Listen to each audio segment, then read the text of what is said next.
আছো? আশা করি সবাই ভালো আছো। আমিও বেশ ভালো আছি। এদিকে দেখো সকালবেলা স্নান করে পুজো দিয়ে এসেছিলাম। এই নাইটিটা পরেছিলাম, কিন্তু এটা পরে আমি একদম কমফোর্ট ফিল করছি না। এত পাতলা, মানে শীতকালে এই সব নাইটি না প্রচণ্ড ঠান্ডা লাগে। তো এই জন্য আমি আবার চেঞ্জ করে নিলাম। সেই কুর্তি আজকে পরেছি আমি, পাটিয়ালা চোজ আর একটা কুর্তি। তো এই কুর্তিটা আমাকে আমার ভাই ফোটাতে দিয়েছিল। তো এই কুর্তিটি পরে নিয়েছি আজকে। আর ছোট্ট মাধব সোনাকে তুলে নিয়েছি ঘুম থেকে, ওকে এখন ব্রেকফাস্ট করাবো।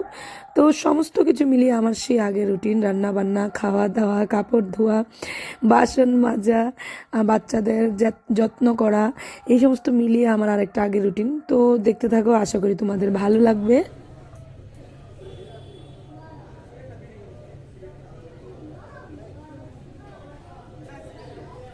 গুড মর্নিং গাইজ, এখন চলে এসেছি রান্নাঘরে। আর আজকে এত ঠান্ডা না, আজকে 3 দিন হলো রোদ টোদ উঠছে না, তো ভালো লাগছে না দেখো।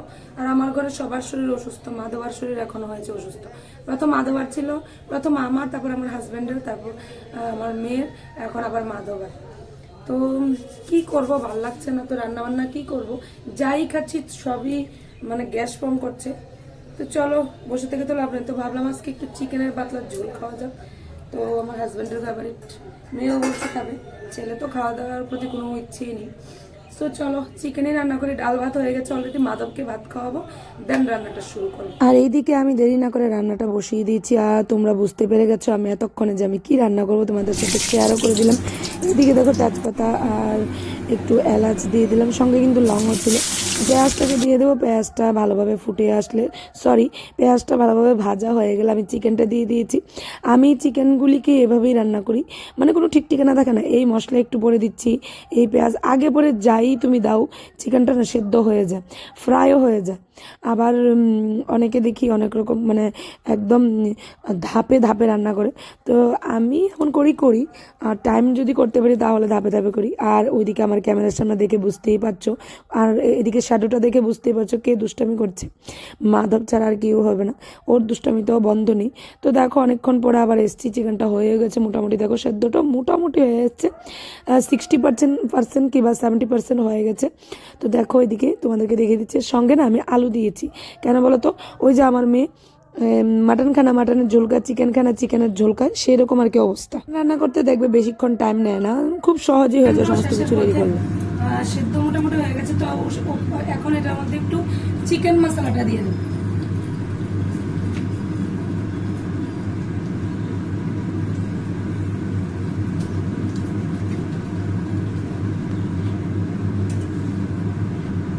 আর এদিকে দেখবে রান্নাঘরে আসলে চিমনির আওয়াজে না কোনো কথা শুনতে পাওয়া যায় না। তোমরা আমার কথাগুলো শুনতে পেয়েছো কিনা বুঝতে পারছি না। আমার তো প্রচণ্ড প্রবলেম হয় এই চিমনির আওয়াজটা, কিন্তু কি করবো, রান্না করতে গেলে তো চিমনি তো চালাতেই হবে, তাই না? আর দেখো চিকেনটা হয়ে এসছে। ওই যে বলেছিলাম পাতলা ঝোল করবো, এটার মধ্যে একটু ঝোলও দিয়ে দেবো। তবে হ্যাঁ, ঝোলটা দেওয়ার আগে আমি আমার হাজব্যান্ডের জন্য কিছুটা তুলে রেখে দেবো, কারণ ও চিকেনের পাতলা ঝোল খেতে একদম পছন্দ করে না, ও আবার একটু অন্যরকম। লাঞ্চ তো চিকেন আর কিচ্ছুই না, ঠান্ডার কোনো কম নেই। আর ভালো লাগতেছে না, কী করবো, এখন একটু শোবো। দুপুর হয়ে গেছে, তো একটু শোয়ার টাইম হয়ে গেছে, শুয়ে নেবো। আর ওইদিকে এই যে দেখো জল গরম করছি ইলেকট্রিক কেটলিতে, কারণ গরম জল খাবো। মাধবকে ঘুম পাড়িয়ে নেবো, আমিও ঘুমাবো। আবার দেখা হচ্ছে সেই বিকেলবেলায়, জল ভর্তি করে নিয়ে একটু শুয়ে যাবো। আবার তোমাদের সাথে বিকেলবেলা দেখা হবে, বিকেলবেলা। সো গুড ইভিনিং ফ্রেন্ডস, আবার সে তোমাদেরকে বললাম যে বিকেলবেলা দেখা হবে। দেখো বিকেলবেলাই তোমাদের সাথে দেখা হচ্ছে আমার, বলতে বিকেলবেলায় তোমাদের সাথে আবার কথা বলতে আবার আসলাম। আর ওয়েদারটা দেখো খুব সুন্দর হয়ে গেছে, ওয়েদারটা ভালোই লাগছে দেখে, সুন্দরই লাগছে। আর ম্যাঘটা মোটামুটি কেটেই গেছে। আর বিকেলবেলা যা কাজকর্ম থাকে তাই বিকেলবেলা করব। তো বিকেলবেলার কাজকর্ম তো আর মানে শেষ হয় না, যতই কাজকর্ম করি না কেন কাজকর্ম আর শেষ হয় না।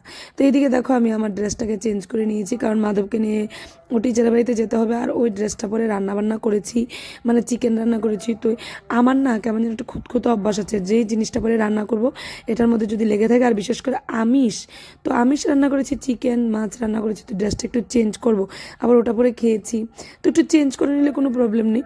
তো চেঞ্জ করে এই ড্রেসটা পরে নিয়েছি আর সোয়েটার পরে নিয়েছি, আর দুধ গরম করে নিয়েছি। দুধটা কখনই জাল দেওয়া হয়ে গেছে, ফেনা তোলা হয়ে গেছে, এখন শুধু একটু গরম করে নিচ্ছি। মেয়েকে দিয়ে দেবো দুধ, আবার ছেলেকেও দিয়ে দেবো, আর ওইদিকে কিন্তু চা বসিয়ে দেবো। আর একটু আগে কিন্তু আমি কড়াইতে মুড়ি ভেজে নিয়েছি, কারণ আমার শাশুড়িমা মুড়ি ভেজে খেতে ভালোবাসে। বলো তো বিকালবেলা কাজকর্ম যাই থাকে, এই যে চা বসিয়ে দিয়েছি কারণ চা খাবে, তো আমিও চা খাবো। আর ইদানিং আমি একটু লিকার চাই খাচ্ছি, আর দুধ চাটা না আমার প্রচণ্ড প্রবলেম করছে। দেখি ঠান্ডাটা একটু কেটে গেলে তারপর আমি এই লিকার চাটা চেঞ্জ করে আবার দুধ চা খাবো। আসলে আমার চা চার একদিনে চলে না, তো একটু চেঞ্জ করে খাচ্ছি, যেহেতু প্রবলেম হচ্ছে সেহেতু লিকার চাটাই খাই কয়েকদিন ধরে। আর গাইজ আজকে যে আমি ভয়েস ওভার করছি, আমার ব্যাকগ্রাউন্ডে তোমরা শুনতে পাচ্ছ কীর্তন। কি করবো বলো তো, আমার বাড়িতে তোমাদেরকে সবসময় আমি বলে থাকি যে এমন একটা জায়গার মধ্যে আর মাইক যদি লাগানো থাকে চারিপাশের আওয়াজটা আমার দিকে আসে। তো এই যে দেখো এই কীর্তনই তোমরা শুনতে পাচ্ছ। যাই হোক, তোমরা একটু হরিনাম করে নাও, কীর্তন শুনে নাও। তো কি আর করবো বলো তো, ভয়েস ওভার দেওয়ার আর জায়গায় খুঁজে পাচ্ছি না, যেখানেই যাচ্ছি না সেখানে কীর্তনটা শোনা যাচ্ছে। তো যাই হোক, এটা তার কোনো খারাপ কিছু না, তো তোমরা একটু শুনো। আর এদিকে দেখো চা বসিয়ে দিয়েছি, কারণ লিকার চা খাবো, তো বসিয়ে দিয়েছি, আর দেরি চা বসিয়ে দিয়েছি। আর ওইদিকে কিন্তু মাধবার খাওয়াটাও খাওয়াতে হবে, কারণ ওর টিচারের বাড়ি যেহেতু আছে, তো ওকেও খাইয়ে নেবো। আর রাতের বেলা তেমন কিছু রান্নাবান্নার ভেজাল নেই, বলো তো কেন, ওই যে চিকেন আছে, তো আর কিছুই করতে হবে না, কারণ মানে এত একটা কোনো প্রেশার নেই রান্নাবান্নার। তো এদিকে গরম জল করতে চলে এসেছি। ইলেকট্রিক কেটলিটা এই ঘরেই থাকে আমার, কারণ আমার হাজব্যান্ড সকালবেলা একটু ওয়ার্ম ওয়াটার খায়। তো আবার ও আমার হাজব্যান্ড যখন চলে যায় ঘর থেকে, মানে দোকানে যায়, তখন আমি অন্য কাজে ব্যস্ত থাকি। তো ওকে বলেছি তুমি নিজে নিজেই জলটা গরম করে খেয়ে যেও, তো এই জন্য ওর ঘরেই টেবিলের মধ্যে আমি ইলেকট্রিক কেটলিটাকে লাগিয়ে দিয়েছি, যাতে ও নিজে নিজে জলটাকে একটু গরম করে খেয়ে যেতে পারে, আমাকে আর ডাকাডাকি করতে না হয়। তো সেজন্য এই ঘরে এনে রেখেছি আমার সুবিধার্থে। আর এদিকে দেখো ওটা বসিয়ে রান্না করে আবার চলে গেছে। এই যে দেখো চা হয়ে গেছে অলরেডি আমার। মালবা কি করছে দেখি। খুব সুন্দর হচ্ছে, খুব সুন্দর। এখন টিফিনটা করে নাও। কি হবে? সো মাধবা নিজে নিজেই পড়ছিল, পড়াটা আমি পড়া দিয়ে গিয়েছিলাম, আমি যেগুলো লিখতে বলেছিলাম ও নিজে নিজেই লিখছে। আর এইদিকে দেখো ওর জন্য মানে ওর জন্য টিফিনটা নিয়ে এসেছি। টিফিন বলতে কি, দুধ খাবে ও, দুধ আর বিস্কিটটা নিয়ে এসেছি, তো ওকে খাইয়ে দেবো। দুধ বিস্কিটটা মানে আমি গ্লাসে করে খাইয়ে দিই, কারণ বিস্কিটটা দুধের সাথে একদম গুলে নিই ভালোভাবে। আর এই যে দেখো আমার টিফিন, ভাঙাচোরা কতগুলো বিস্কিট আর মুড়ি ভাজা। কীর্তন চলছে, শুনতেই পাচ্ছ। আর আমারও আজকে সারাদিনের তুলনায় মানে সারাদিনে কাজকর্ম শেষ হয়ে গেছে। তো এখন আর কি, এখন একটু টেডিটিংয়ের কাজ টাজ করবো, কারণ এডিটিংয়ের কাজটা যদি আগের দিন না রেখে দিই না, তাহলে হয় না। তো এখন একটু এডিটিংয়ের কাজ করবো, রান্নাবান্না তেমন কিছু নেই। পুজোর কিছু কাজ আছে, এগুলো মানে রাতের বেলায় আমি সেরে নিই। মাধবও টিচারের বাড়িতে গেছে, আস্তে আস্তে অনেকটা দেরি হবে। আর হাজব্যান্ড গেছে আগরতলা, তো আগরতলা থেকে আস্তে আস্তে রাত হয়ে যাবে। ও আমার হাজব্যান্ড বাড়িতে না থাকলে রান্নাবান্না তেমনটা কিছু ভেজাল থাকে না। তো আশা করি সমস্ত কিছু মিলিয়ে তোমাদের ব্লগটা ভালো লেগেছে। যদি ভালো লেগে থাকে তাহলে প্লিজ লাইক করবে, কমেন্টস করবে অ্যান্ড শেয়ার করবে, আর প্লিজ সাবস্ক্রাইব করবে। সাবস্ক্রাইব করতে ভুলবে না। তোমাদের একটা কমেন্টস আমাকে অনেক অনেক বেশি এনকারেজ করে, তো প্লিজ একটু কমেন্টস করে জানাবে কেমন লাগলো তোমাদের। So till then, tata, bye by.